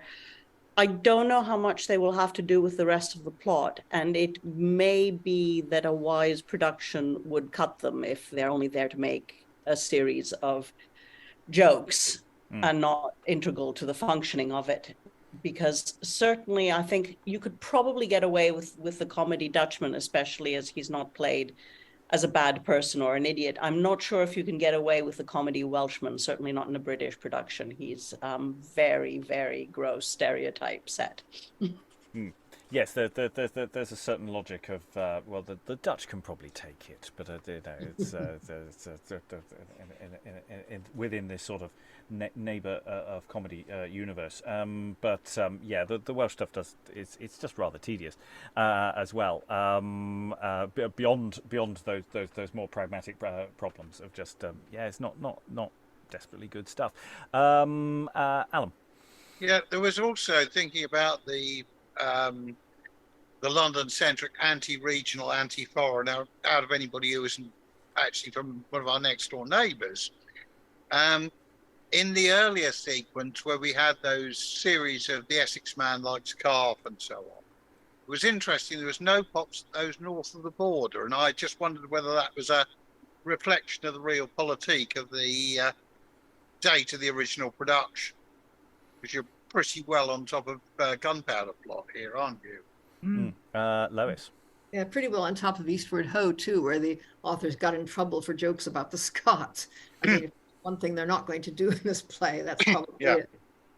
Yeah, and especially these are different authors to that as well. They're retaking the franchise from those upstarts who got into trouble, just saying this franchise has nothing to do with that kind of joke and target at all. Lynn, then Alexandra. So my tendency would be to keep all three characters, Allum, the captain and whoever, and there's Hans. Hans, and yeah, but I might not play the captain as Welsh, just like cut them way down. But I feel like I want to keep the magic 3. So brief exchange with Allum. I'll give you some money, or I'll loan you some money. £50. What's £50 for my sweetheart? So we get that, like, the con is working. So 1, 2, 3, but just fill up those encounters down to just a few lines a piece. But you either need 1 or 3. Like, I don't know. There's just something structural about the number 3. You need it. Yeah, and I think you're right. You need to see that there are a number of people coming through. They do return, and they may have tangentially important plot implications, but they aren't, spoilers going ahead, I don't think they are substantial characters in terms of the amount of stage time that they have. I could be wrong on that point. I just flicked vaguely forward. So yeah, in a sense that I think the dramaturgy is focused on a relatively core group of characters here. And so the more tangential stuff is the stuff we're going to, in a production you'd be doubling, hopefully, around, so that these might be very brief character parts that we throw in. But I could be wrong on that point. We'll know for later in the week. Alexandra, I think, was next. Yeah, I have some queries.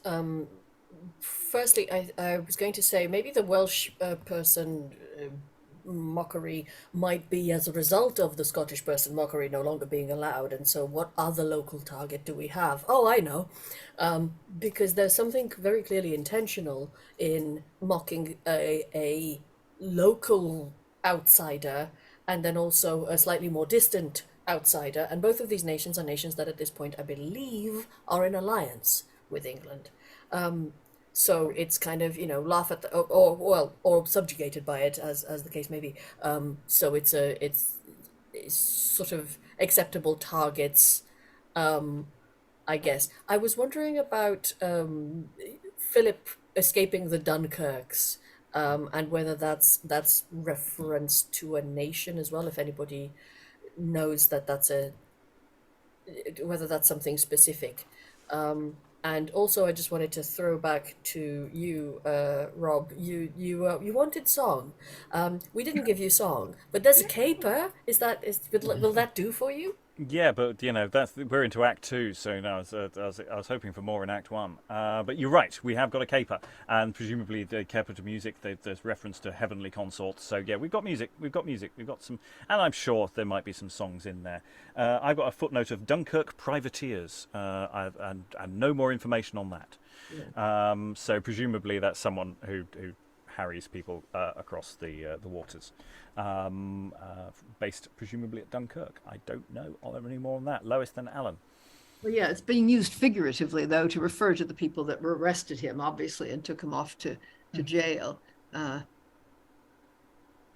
No, that's the thing. The father asked earlier about who's got him, the Dunkirks. No, he's just been taken to prison. So there's definitely a different thing, but I have something to look into now. Thank you. Yes. Allum. I'm sure we've had Dunkirk pirates and privateers in 1 or 2 other plays that we've done over the last 2 or 3 years. So that reference didn't surprise me. What did surprise me in part was that, given that Hans van Belsch is written entirely in that phonetic cod, Dutch, High German, whatever, the Welsh was very lightly phoneticized. There was the occasional P for a B, and we've certainly had other scripts where the Welsh has been practically unrecognizable as language. It looks more like just a word spill of a Scrabble set, that you have incredible trouble working out the phonetics of it. Lois. Yeah, I think that might be because there is a theory that there were some Welsh actors around even, but it might also just be that the Welsh accent was so well known. I mean, there were quite a few people in London who who would have spoken that way, that it was easier for the actors just to do it, without having it written out. And maybe to go too far into that for two characters in a row is a bit much. You maybe just want something to give a bit more of a chance to play a slightly different kind of patter with it. Lois? Yeah, what puzzles me is that I can't see what she's getting out of this Welsh character. I mean, it's very clear that she's apparently got this quite expensive clock or watch, whatever it is, from Hans, and then that she gets a loan from the grocer, plus promise, I think, of quite a lot of nice stuff. And apparently they do get his sugar loaves because the guys come in with them at the end. But unless I missed something, I can't really see what she got out of the Welshman. It doesn't strike me as a terribly good scene. I mean, it's she has to sort of make each one think that she didn't care about the previous one if they happen to meet each other, and she has a different lie for each one and so on. Of course, it's partly because I've seen so many scenes like this in plays, and this may be one of the earliest, so it may have been fresher to the audience than it is to me. Yes, it's not. I don't think it's as explicit with this one, but we can assume that she's taking money from him somehow. I mean, I think that's probably reasonable. Lynn? He does promise to buy her a coach. So why a captain would have that kind of money, we don't know. But yeah, I would be inclined to maybe not make him Welsh. I don't know. I'm always down for a comedy Frenchman, but I don't know if that's any less offensive. So maybe he's French minor nobility, and he's going to buy her a coach. Okay. So we got some options and questions about that, but yes, structurally, there's a lot of business in this scene.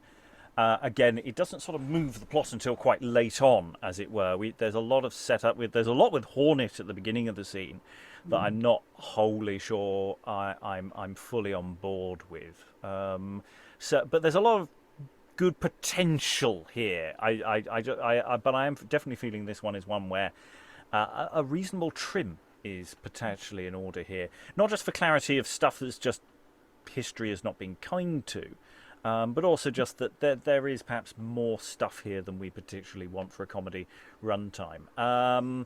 So we're into final thoughts then for the play overall. So there's a lot of good here. There's a lot of questions. There's a lot of tweaks that we might want to do. Final thoughts from the room. We lost a few people along the way, but Sarah's still here. Sarah, any final thoughts?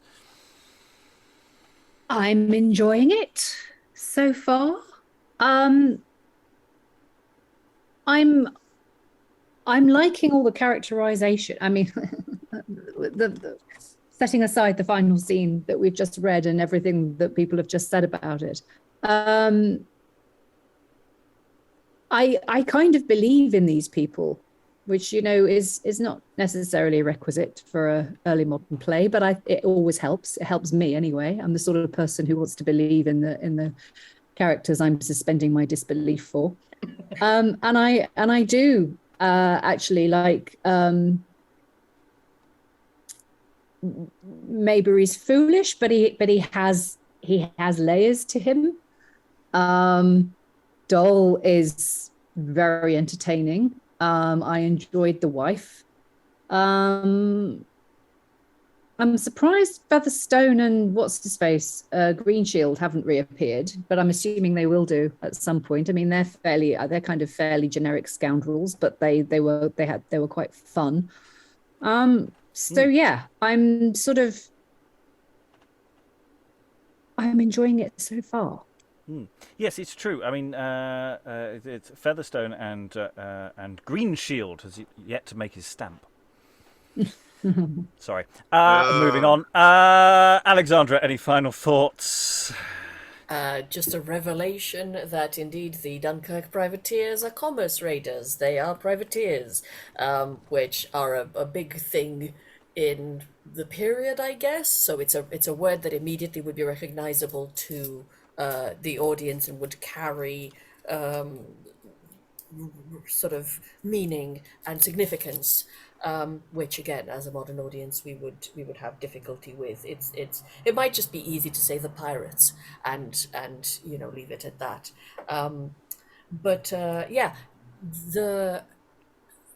the thing that I was saying early on about, it potentially being difficult to get what's going on, well, it just gets even more, more and more difficult because the language isn't necessarily very easy. So I revise my initial statement. I think actually whether or not the audience gets right at the start very clear bearings on the story, whether or not they do that, they will get a better understanding in a couple of scenes, so they'll know where they are, and then just be introduced to a whole host of new characters and plot lines and have to deal with that. As always, I'm wondering how, the more you introduce, the more you're going to have to tangle and then disentangle, and the curse of the last session is still a prevalent thing. So yeah, it's kind of the more complex the start of the cons are, the more concerned I am about how the ending is going to be. That's my only opinion so far. I'm kind of going, wait, hang on, I don't even know what's going on yet. How are you going to resolve this? Yes, as ever, we have the usual problem of how is a comedy going to end in a funny way, as opposed to a deeply disturbing, tragic way. Just one that makes sense. That's all I'm hoping for.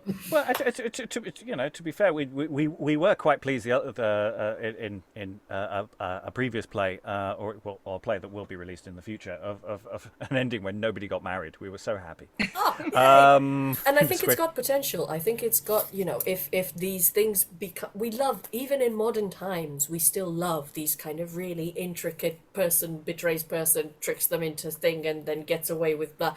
So that might be the hook into it for a modern audience, actually. Yes, the con aspect, actually, because we understand, we have a con lexicon in film and television today, and I as of yet I don't think the play quite lands in that way, but there's room for that potentially.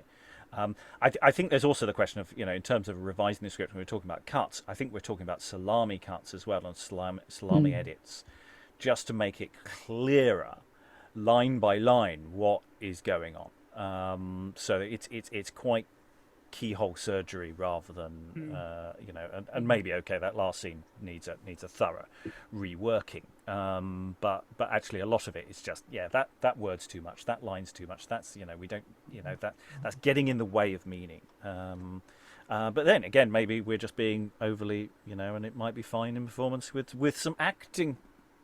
Who knows? Alan, any final thoughts?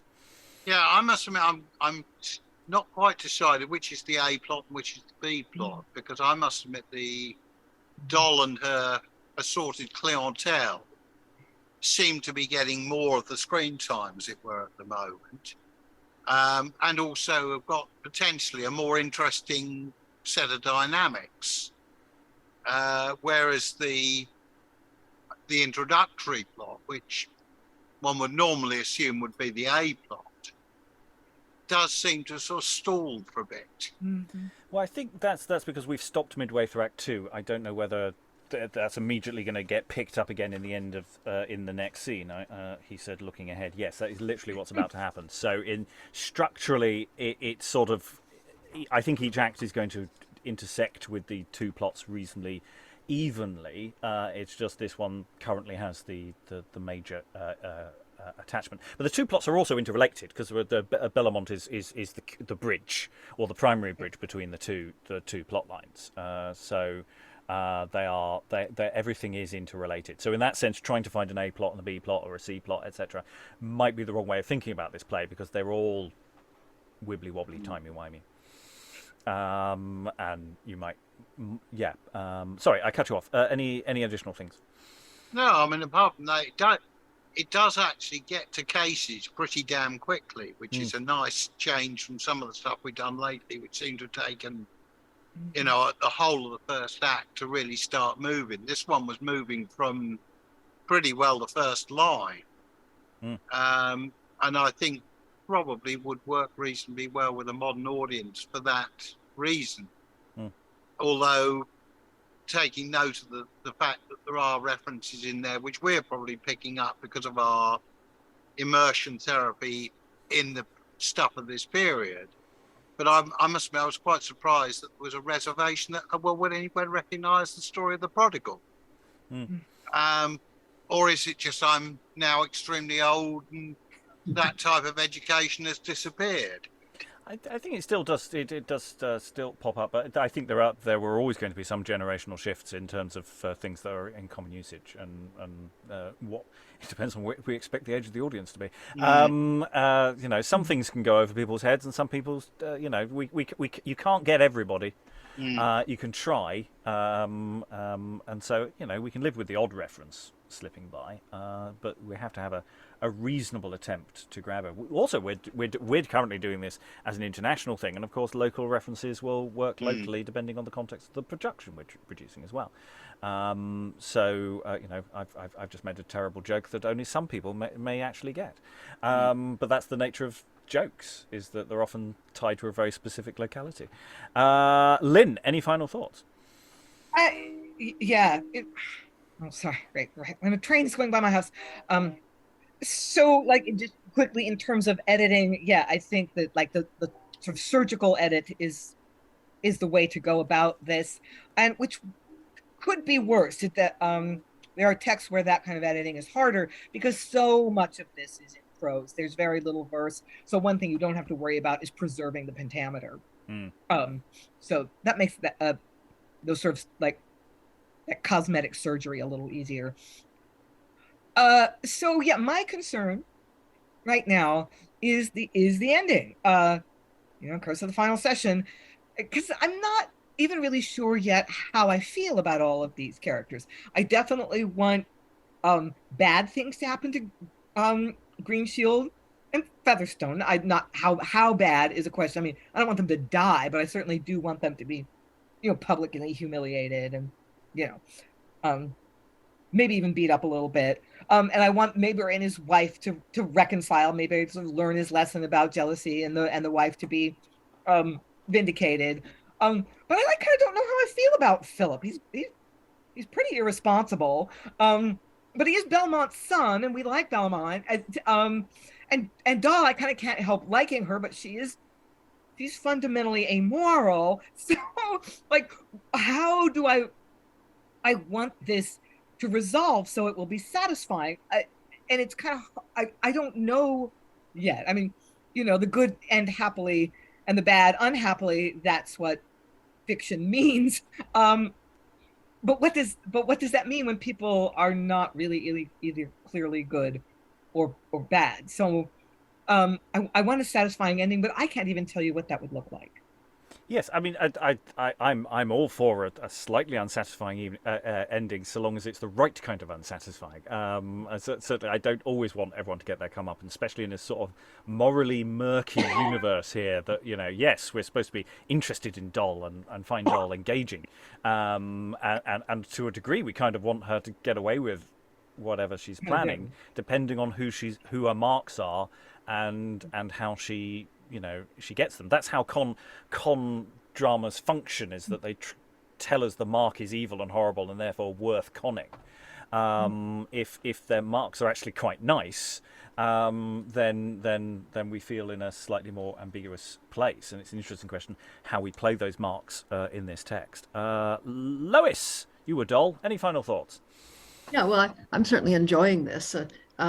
I do find the plot involving Mistress Mayberry more interesting because it is rather unusual. I also find Bellamont very interesting. He is a writer. We don't really get much evidence of this yet, but and in fact, I'll say more about him, I think, next time when we've seen more of him. But he is quite important in this play, and he is depicted, I think, initially anyway, as a very sensible person, and one of the few who actually can see through what is a dramatic plot, possibly because he writes that sort of thing himself. And he does at one point say something, he could make a comedy out of that, and that he would use Mayberry as a character in a comedy and so on. I think that whole element could be quite interesting. And there are a lot of things that I think it's difficult to know actually what's superfluous until we've seen the rest of the play, because we don't really know whether some of these details will be tied up later or whether they are just kind of what does Gilbert call it, corroborative detail to add verisimilitude to an otherwise bald and unconvincing narrative. Yes. Yes, yes, that is true. The nature of con means that details mentioned in passing may turn out to be very useful later on. We shall see. Aliki, any final thoughts? I'm also enjoying it. I think there's some really delightfully vivid characters that would just leap off the page and onto the stage to great audience pleasure. And I think you could have a lot of fun with this one. I don't really know what else to say. Let's see how it unfolds. No, we don't have to say any more at this time. That, and in fact, that I've gone around the room. So that is it for this first session on Northward Ho! All that remains to thank all the wonderful readers for all their wonderful reading. Thank you very much, everyone, and goodbye. I'll tickle the pimple-nosed varlets.